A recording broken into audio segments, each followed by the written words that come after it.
ये वचन आपको स्क्रीन पे नहीं मिलेगा, आपको मैं पढ़ के बताऊंगा। यहोजकेल की पुस्तक उसकी 14 आयत। तब चाहे उनमें नूह, दानियल और अय्यूब ये तीनों पुरुष हों, तो भी वो अपने धर्म के द्वारा अपने ही प्राणों को बचा सकेंगे। प्रभु यहोवा की ये वाणी है। पुराने नियम में, नए नियम में आपने नबियों को, आपने परमेश्वर के प्रेरितों को, नए नियम में, पुराने नियम में नबियों को, नए नियम में प्रेरितों को, और परमेश्वर ने भी कई लोग बाइबल में ऐसे हैं जिनका नाम ले लेकर एग्जाम्पल्स दी हैं। अब परमेश्वर कह रहा है चाहे उनमें नूह हो, दानियल हो, अय्यूब हो, तो ये वो लोग हैं जिनका नाम परमेश्वर लेता था एग्जाम्पल्स देने के लिए।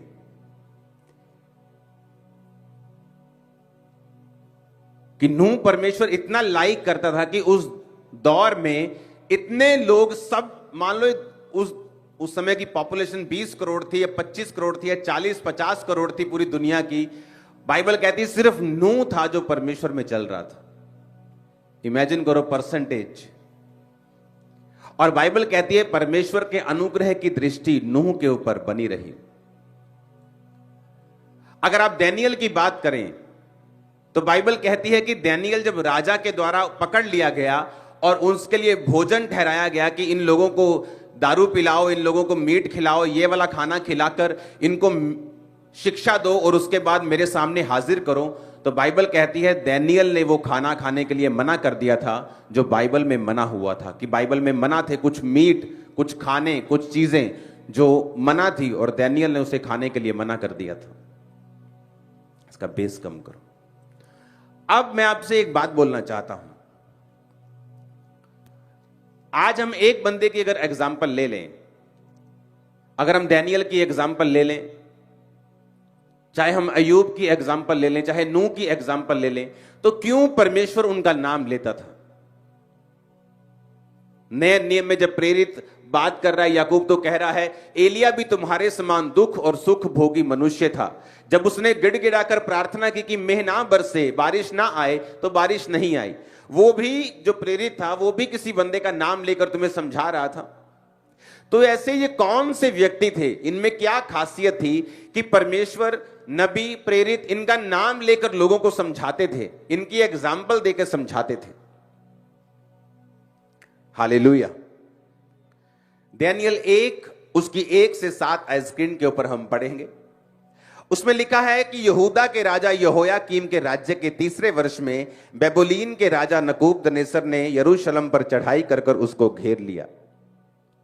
तब परमेश्वर ने यहूदा के राजा यहोयाकीम को परमेश्वर के भवन के कई पात्रों सहित उसके हाथ में कर दिया और उन पात्रों को शिनार देश में उसने अपने देवता के मंदिर में ले जाकर अपने देवता के भंडार में रख दिया। तब उस राजा ने अपने खोजों के प्रधान अशनपज को आज्ञा दी कि इजरायली राजपुत्रों, उसने अपने खोजों के प्रधान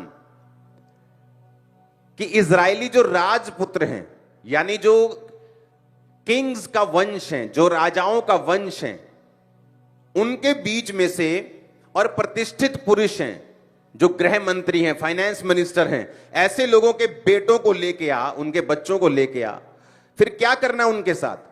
निर्दोष, सुंदर, सब प्रकार की बुद्धि में प्रवीण, ज्ञान में निपुण, विद्वान, राज मंदिर में हाजिर रहने के योग्य हों और उन्हें कसदियों के शास्त्र और भाषा की शिक्षा दे।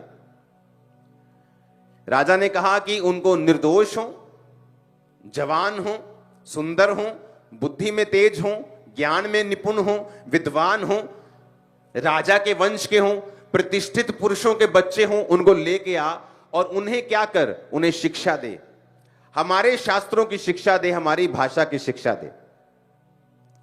राजा ने आज्ञा दी कि उनके भोजन और पीने के शराब, दाख मधु में से उन्हें प्रतिदिन खाने पीने को दिया जाए। इस प्रकार 3 साल तक उनका पालन पोषण होता रहे, तब उसके बाद वो राजा के सामने हाजिर किए जाएं। 3 साल क्यों कहा? बाइबल जब आप पढ़ते हैं तो बाइबल में नंबर्स के मीनिंग्स हैं। आज मैं डीप नंबर के मीनिंग्स में नहीं जाऊंगा, लेकिन मैं आपको कुछ कुछ बताऊंगा ताकि वो इंपार्टेशन आपकी लाइफ में हो। जब आप बाइबल पढ़े तो आपको पवित्र आत्मा समझाए, क्योंकि जब आप जिस चर्च में जाते हैं उस चर्च का जो मसा है और जो उस चर्च की जो रेवलेशन है और बाइबल पढ़ने की जो बुद्धि और शक्ति है, आपकी लाइफ पर भी वो एंटर करती है। 3 साल जब आप देखेंगे बाइबल में 3 का एक महत्व है। बाइबल कहती है जब आप मसीह में आते हैं ना, पहले साल और दूसरे साल आपका सबसे कठिन टाइम होता है। और बाइबल कहती है 1 और 2 साल के जो बच्चे थे वो राजा हेरोदेस ने मरवा दिए थे। मसीह में आने के बाद अगर आपने 3 वर्ष काट लिए, मैं आपको बता सकता हूं कि आपकी बड़ी हाई परसेंटेज होगी उन लोगों की जो 3 साल अगर आपने काट लिए मसीह में और आपने जीत लिया, आप कभी बैकस्लाइड नहीं होंगे 3 साल के बाद। Mostly big number of percentage जिसने 3 साल काट लिए। पहले साल शैतान आप लोगों को तंग करता है, उसने मुझे बहुत तंग किया। मसीह में आने के पहले साल में ही मैं इतनी ज्यादा परीक्षा में चला गया कि मसीह में आने से पहले मेरी मुसीबतें कम थी कई चीजों की, और मसीह में आने के बाद वो एक्स्ट्रा हो गई थी, बढ़ गई थी, 10 गुना बढ़ गई थी कई तो। शैतान को मालूम था अगर इसे अभी नहीं मारा तो बाद में मरेगा नहीं। तो वो जब बचपन में आप होते हैं, छोटे बच्चे होते हैं मसीह में, वो आपको मारने की कोशिश करता है, बहुत अटैक करता है, बहुत खिलाफत करता है। फैमिली खिलाफ हो जाएगी, पैसे में कमी हो जाएगी, शरीर बीमार हो जाएगा, दुष्ट आत्मा अटैक करेगी। लेकिन जब आप 1 साल काटते हैं, 2 साल काट लेते हैं, 3 साल काट लेते हैं, 3 साल के बाद सिचुएशन आसान होनी शुरू हो जाती है, डाउन होने शुरू हो जाते हैं, अटैक, गवाहियां बननी शुरू हो जाती हैं, आप बढ़ना शुरू हो जाते हैं। तो 3 का महत्व यह है। हमेशा याद रखो, अगर आपको मसीह में आए 1 साल हुआ है, 2 साल हुआ है, आप सही तरह से चलते जा रहे हैं, वेट करो। जब आपके 3 साल कंप्लीट हो गए, परमेश्वर आपको बड़ी निशानियां देगा, ब्लेस करेगा। आमीन।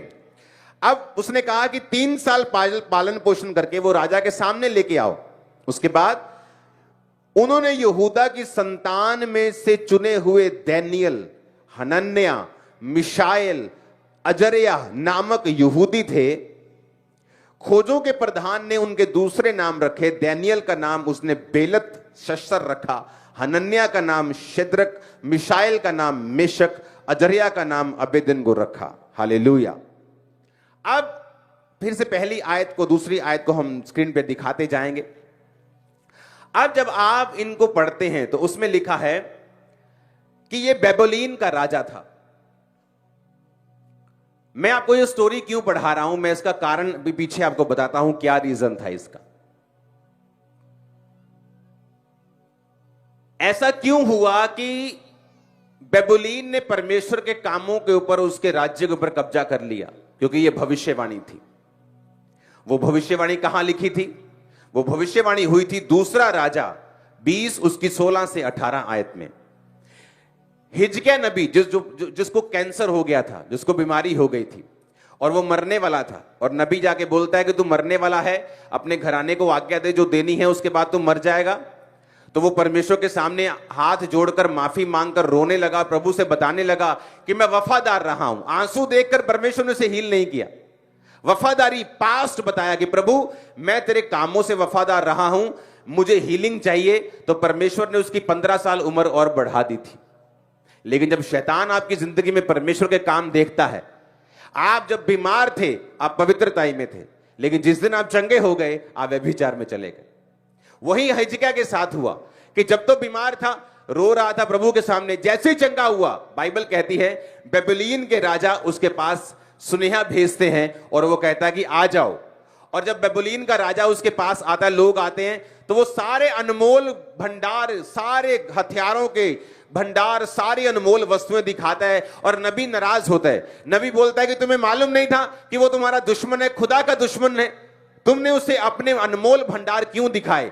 अब आने वाले समय में क्या होगा? यशायाह ने हिजकिय्याह से कहा, यहोवा का वचन सुन ले, ऐसे दिन आने वाले हैं जो कुछ तेरे भवन में है, जो कुछ तेरे पुरखाओं का रखा हुआ है तेरे भंडार में, वो बेबीलोन को उठ जाएगा। यहोवा कहता है कोई वस्तु ना बचेगी।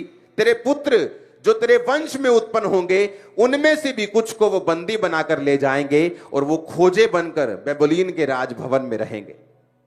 तो परमेश्वर ने उनको प्रोफेसी दी कि तुम्हारा जो राज्य है वो अन्य जातियां लूट ले जाएंगी, क्योंकि तुम मेरे साथ बेवफा हो, तुमने मेरे साथ मेरी आवाज को नहीं सुना, मेरे वचन को नहीं सुना। जिससे मैं नफरत करता हूं तुम्हें नफरत करनी है, जिससे मैं प्रेम करता हूं तुम्हें प्रेम करना है।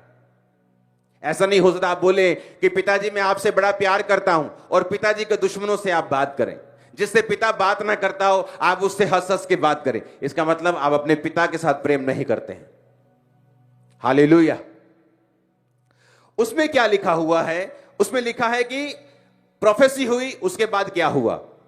नबूकदनेस्सर, फिर से पढ़ेंगे दानियेल, यहूदा के राजा यहोयाकीम के राज्य के तीसरे वर्ष में बेबीलोन का राजा, वही राजा जिसकी परमेश्वर ने भविष्यवाणी की थी, नबूकदनेस्सर यरूशलेम पर चढ़ाई कर उसे घेर लेता है और सारे परमेश्वर के भवन के पात्रों को, सबको, राजा को, सबको उठाकर ले जाता है।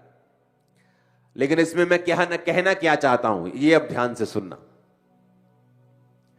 अब हमने यह समझ लिया कि अटैक क्यों हुआ, क्योंकि लोगों के मन में आता है कि अगर परमेश्वर का वो घर था, परमेश्वर का भवन था, परमेश्वर के लोग थे, तो अन्य जाति अटैक करके कैसे जीत सकती हैं। उसका रीजन यह है कि जब आप परमेश्वर से दूर होते हैं तो शैतान आप पर कब्जा करता है और लोग आपको नहीं, आपके परमेश्वर को निंदा करते हैं।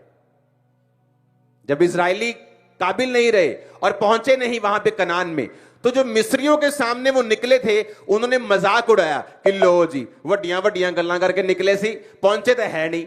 पर उन्होंने ये नहीं देखा कि इजरायलियों ने रास्ते में व्यभिचार किया, बछड़ों की पूजा की, क्या क्या उन्होंने नहीं किया।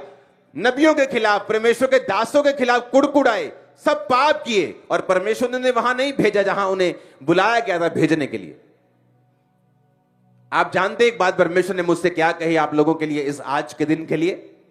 आप जानते हैं परमेश्वर मैं आपको क्या बोल रहा हूं, ध्यान से समझना और लिख लेना इसको। लोग इंतजार कर रहे हैं आपके फेल होने का, आपको मालूम नहीं, वो वेट कर रहे हैं आपके फेल होने का, इंतजार कर रहे हैं आपके फेल होने का।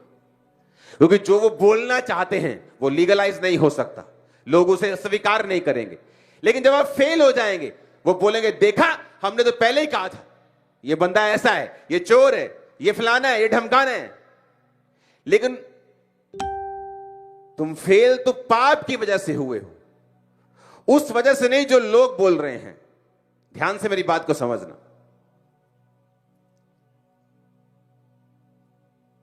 दाऊद पाप में गिर गया, व्यभिचार में गिर गया। जब वो जा रहा था, अब कारण तो व्यभिचार है, जब व्यभिचार में गिरा उसके बच्चे, उसका घराना उसके खिलाफ हो गया, वो सारी चीजें व्यभिचार के कारण हुई। और हित्ती उरिया के दाऊद ने उसको मरवा दिया, जानबूझ के युद्ध में आगे रखे, वो उसके कारण हुआ। लेकिन दाऊद जब जा रहा था तो बाइबल कहती है कि व्यक्ति उसे श्राप देकर कोसने के लिए आया, हे ओछे इसलिए तू मुसीबत में फंसा है क्योंकि तूने किसको मरवाया था?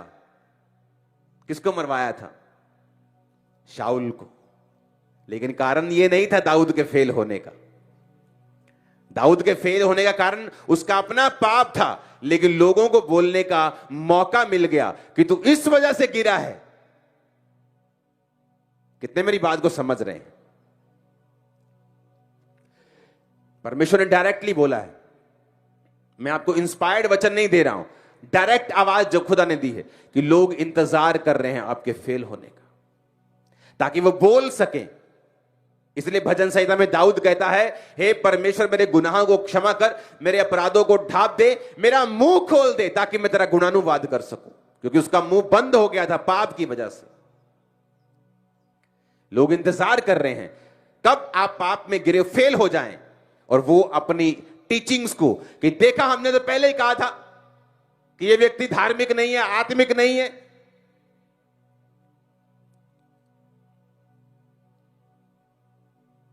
अब बात यह है, मैं क्यों कह रहा था कि परमेश्वर नूह का नाम क्यों लेता है, दानियेल का नाम क्यों लेता है, अय्यूब का नाम क्यों लेता है, एलिया का नाम, क्या खासियत है इन लोगों में कि वो इनका नाम लेके आपको मुझको समझाता है, प्रेरित समझाते हैं, लोग समझाते हैं। इंडिया टीम ने 10 मैच में से 10 मैच जीते कि नहीं जीते? हाँ, सारे मैचों पे कब्जा कर लिया। कोई टीम ऐसे लगता है कि सब बच्चे हैं इंडिया टीम के, कोई खेल ही नहीं रहा था उनके सामने। फाइनल में वो हार गए। इंटरनेट देखो क्या बोलता है उनके लिए, सब कमियां गिना रहे हैं। और 10 मैच में वो कहां थे? कहीं नहीं थे, चुप करके बैठे थे, क्योंकि जो नफरत थी वो उनके दिलों में थी। लोगों के दिलों में है नफरत, नेगेटिविटी, लेकिन उसे बाहर नहीं निकाल सकते जब तक आप सक्सेसफुल हो रहे हैं। और ये कोई मैच नहीं है जहां मालूम नहीं आप जीतेंगे कि शैतान जीतेगा। ये फिक्स मैच है जहां आप ही जीतेंगे इन जीसस ने। ये फिक्स मैच है, वो फिक्स नहीं था, कोई भी जीत सकता था, इंडिया ऑस्ट्रेलिया, बट ये फिक्स मैच, फिक्सिंग हो चुकी है कि तुम्हें जीतोगे। एक ही चीज है जो तुम्हें हराएगी, तुम्हारे शरीर के काम। शैतान नहीं, विरोधी नहीं, शत्रु नहीं, उनकी प्लानिंग नहीं, उनकी प्लॉटिंग नहीं। वो प्लान कर ले, प्लॉट कर ले, तुम्हारे खिलाफ बोल रहे हैं, शर्मिंदा होंगे और तुम्हें 10 गुना बढ़ता हुआ देखेंगे। वो कुछ नहीं कर सकते, कुछ नहीं, नथिंग। वो जीरो है खुदा के सामने। तुम कोई पॉलिटिशियन नहीं है, कोई तुमको लोगों ने खड़ा किया है और लोग तुम्हें नीचा कर देंगे। तुम्हें खुदा ने खड़ा किया है और वो तुम्हें खड़ा रखेगा इन जीसस नेम। आमीन, आमीन। लेकिन वो वेट कर रहे हैं कि तुम एक गलती करो और उसके बाद वो अपनी अपनी अपनी भड़ास को निकाल सकें। अब हर व्यक्ति इंडिया टीम के लिए अपना लेक्चर दे रहा है। वो लेक्चर कहां था जब वो 10 मैच जीत रहे थे? वो लेक्चर नहीं था। लेकिन जैसे ही आप फेल हुए, विरोधियों को मौका मिला अपने दिल की भड़ास को निकालने का। ये कमी थी, ये घमंडी है, ये फलाना है। अब वो कुछ भी बोल सकते हैं क्योंकि मौका मिल गया, क्योंकि नेगेटिविटी लोगों के हार्ट में है। आज लोग उतना पॉजिटिव नहीं हैं जितने नेगेटिव हैं। आज विरोधी आपको देख रहे हैं, आपकी सक्सेस से जलने वाले लोग ज्यादा हैं। और वो क्या वेट कर रहे हैं कि कुछ हो जहां उन्हें बोलने का मौका मिले। मैं आपको खुदाबंद की इस कुर्सी पे बैठा हुआ बता रहा हूं, भविष्यवाणी कर रहा हूं, वो सारी उम्र वेट करके मर जाएंगे, मौका नहीं मिलेगा इन जीसस ने। यीशु का नाम है, आमीन। आपके हाथ में है ये, विरोधी के हाथ में नहीं है। थैंक गॉड, आपके हाथ में और मेरे हाथ में। कैसे? मैं आपको बताता हूं। जब उस लाइन को पढ़ेंगे, तीसरी आयत को, उस राजा ने अपने खोजों के प्रधान, खोजे कौन होते थे मालूम है? अब मैं आपको स्टोरी बताता हूं। अब राजे को अपनी रानियों की रक्षा करनी है। अब राजे की रानियां होती थी 100, 50, 40, 35। अब एक पत्नी तो नहीं है आज के टाइम की तरह कि उसे सब कुछ अपनी पत्नी का मालूम है, वो इकट्ठे रह रहे हैं। तो रानियां होती थी 100, तो मालूम नहीं था कौन सी रानी क्या कर रही है। तो उनकी रक्षा के लिए और उनकी सुरक्षा के लिए और उनकी देखभाल के लिए उन्हें वो बंदे चाहिए होते थे जो शारीरिक रूप से मजबूत हों। अब शारीरिक रूप से हमें यह मालूम है कि परमेश्वर ने जेंट्स को, मर्द को मजबूत बनाया है। लेकिन उसे राजा को यह भी मालूम होता था कि अगर मर्द को मैं रानियों के पास रखूंगा तो कोई ना कोई बहकेगी और व्यभिचार करेगी। तो वो क्या करते थे, वो मर्द के अंगों को, गुप्त अंगों को काट देते थे और उन्हें खोजा बना देते थे।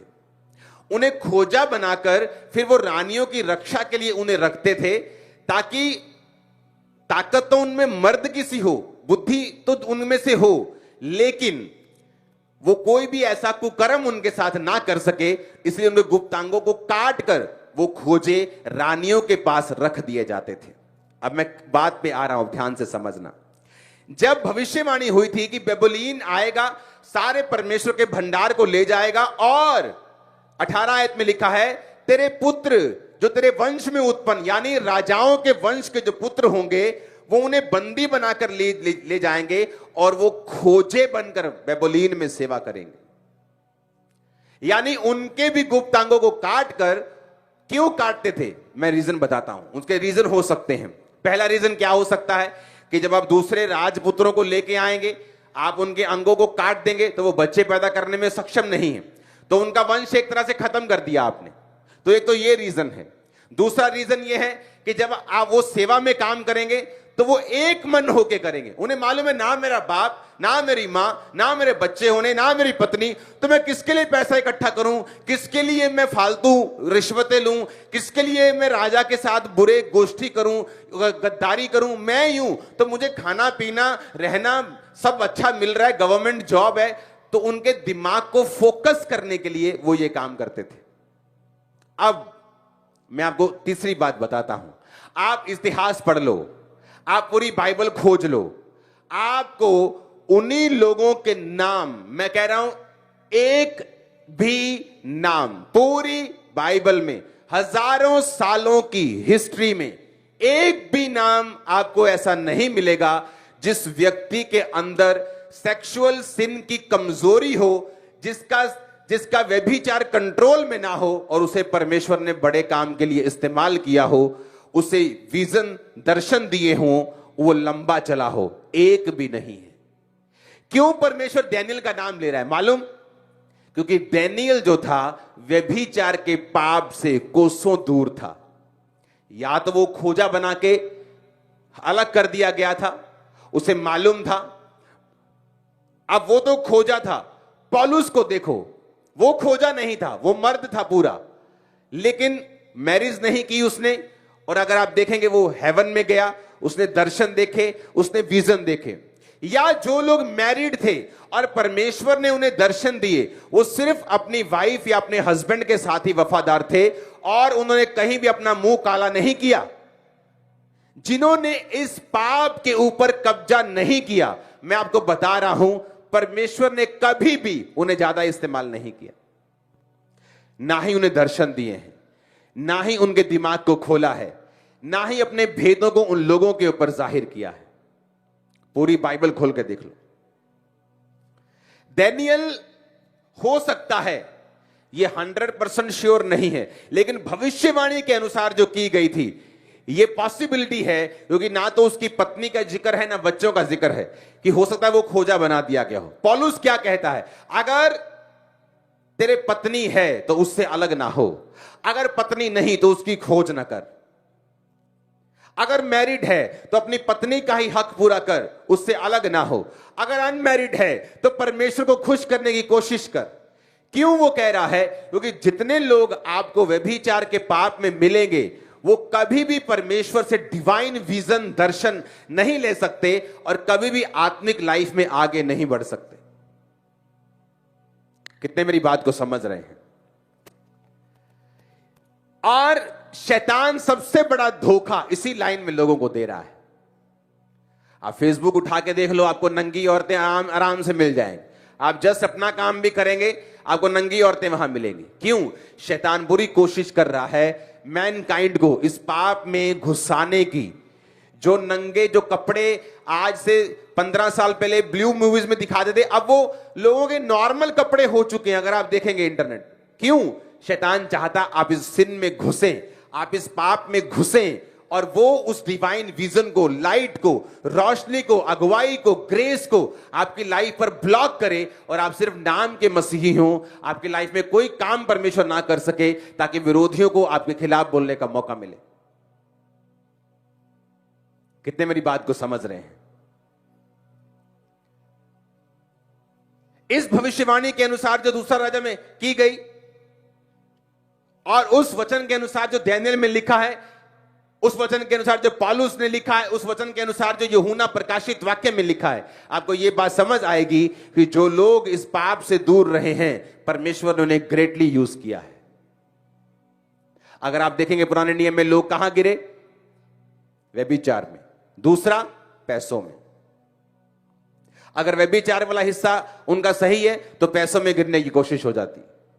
अगर व्यभिचार में नहीं गिरे, पैसों में नहीं गिरे, आपने बहुत कुछ कवर कर लिया। अगर आप इन दो चीजों में नहीं गिरे तो। कितने मेरी बात को समझ रहे हैं? और होता क्या है, जब आप इन चीजों पर कब्जा करना शुरू करते हैं, आप इन चीजों के ऊपर अपने शरीर पर काबू करना शुरू करते हैं, होता क्या है? हेवन ओपन होता है।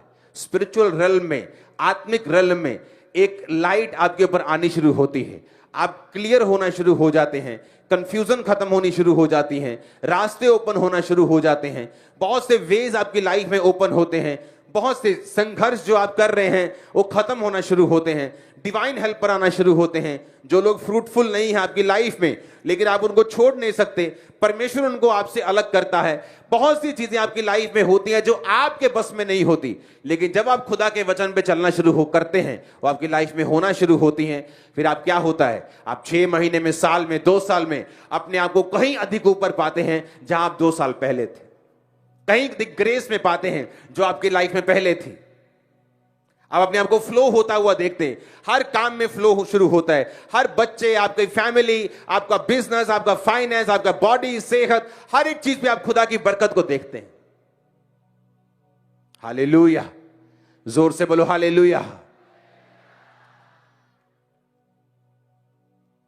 आज मुझे संडे वाली फील आ रही, मेरी फर्स्ट मीटिंग है शायद थर्सडे मॉर्निंग, और संडे जैसे लोग बैठे हैं आज। हालेलुया। आप मेरी बात को समझ रहे कि नहीं? ये चीजें एज ए क्रिश्चियन अगर आपने काबू नहीं की हैं, आपकी अभी जर्नी स्टार्ट नहीं हुई है, आपने अभी शुरू नहीं किया है, आप अभी तैयारी कर रहे हैं शुरू करने की। क्योंकि ये 2 चीजें ऐसी हैं, सेक्सुअल सिन, पाप, सेल्फ सेक्स करना, मूवीज देखनी, गलत काम करने, मैरिज के बाहर जाना।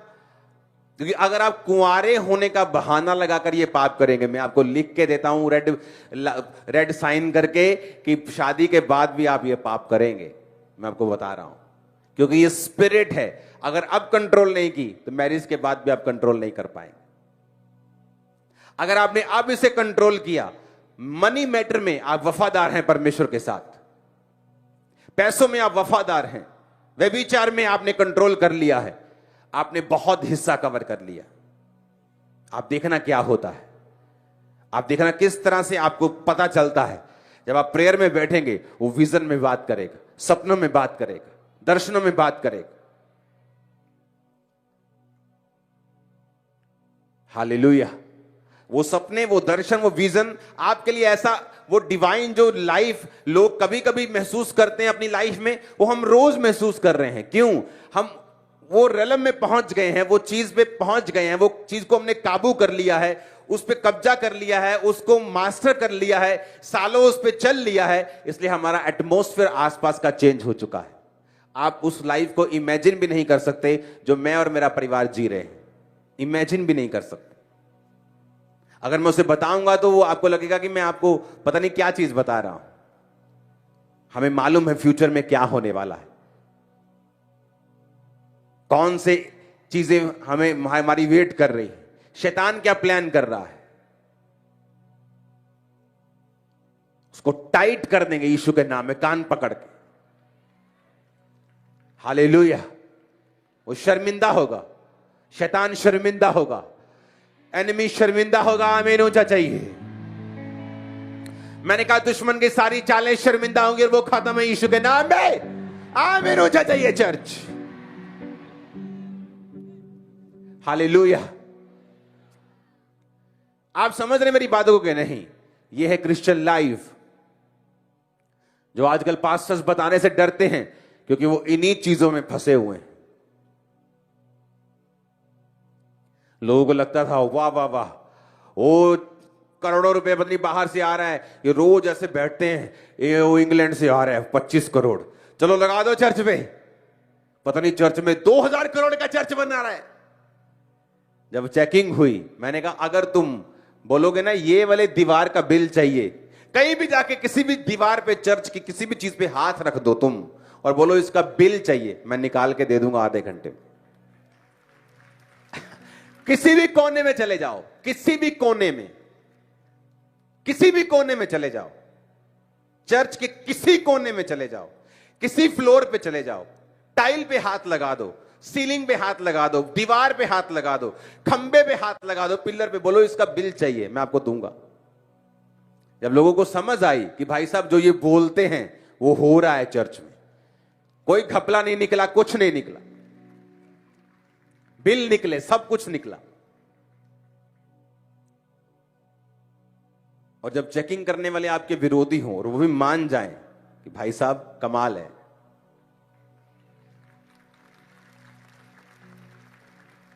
हालेलुया। अगर आपने व्यभिचार और पैसा इन दोनों पे मास्टर कर लिया, आपने कब्जा कर लिया, इसलिए इस सेवकाई में लोगों ने व्यभिचार किया, मैंने निकाल दिया। मैंने कहा अपने नाम के आगे तुम पास्टर भी नहीं लगा सकते, तुम कहीं और जाओ, वो तुम्हें बिशप बोल दे, मुझे कोई प्रॉब्लम नहीं, लेकिन यहां नहीं हो सकता। मेरा स्टैंडर्ड है खुदा के वचन के मुताबिक इस मिनिस्ट्री का। व्यभिचार में तुम कमजोर हो, पैसे में कमजोर हो, तुम यहां का हिस्सा नहीं हो सकते, इस विजन का हिस्सा नहीं हो सकते। मुझे वही लोग चाहिए जो मेरे जैसे हों, ताकि मैं बोझ उठा सकूं, काम कर सकूं। इसलिए अनइमेजिनेबल ग्रोथ है चर्च की। लोग समझ नहीं पा रहे हो क्या रहा है, और देखो आगे होता है क्या।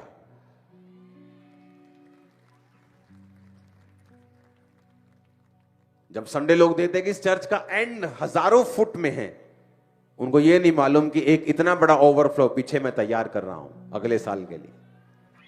मैं एडवांस में चल रहा हूं, हालेलुया। उसने इतना बड़ा हॉल कैसे भर सकता है? 5 लाख स्क्वायर फुट का हॉल कैसे कोई भर सकता है? वो अभी इसी इमेजिनेशन में है, और मेरा दूसरे लाखों स्क्वायर फुट का हॉल पीछे तैयार कर रहा हूं मैं अगले साल के लिए। तैयारी शुरू हो रही है एडवांस में। आप बढ़ सकते हैं अगर आपने बाइबल के स्टैंडर्ड को फॉलो कर लिया।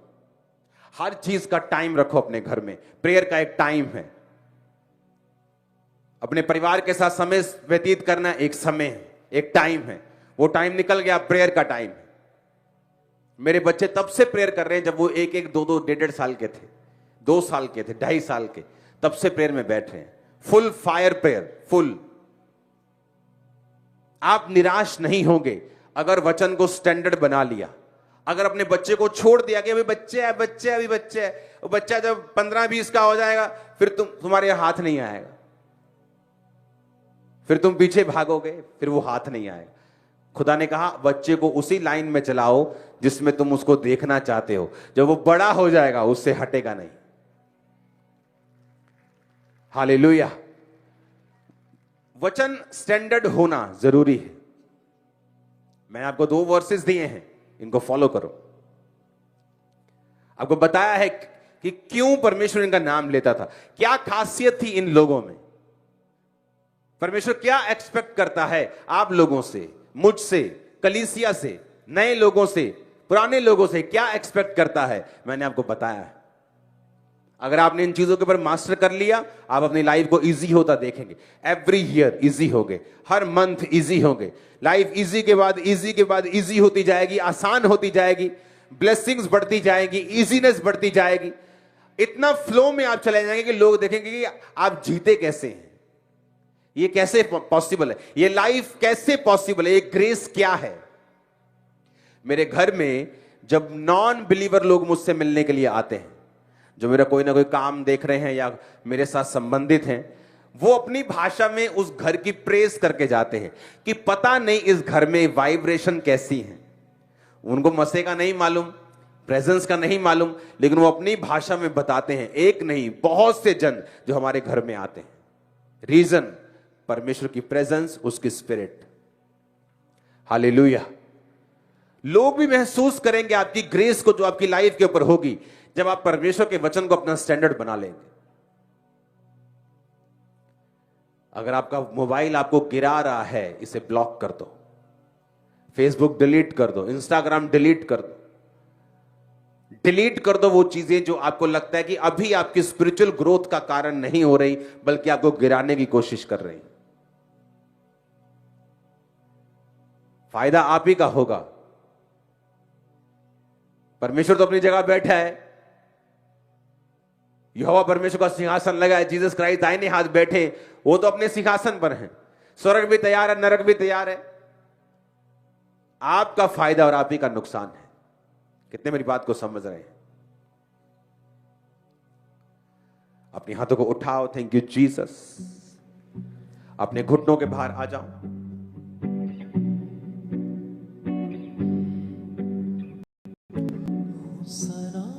सॉन्ग चेंज कर दो, स्पिरिट का सॉन्ग।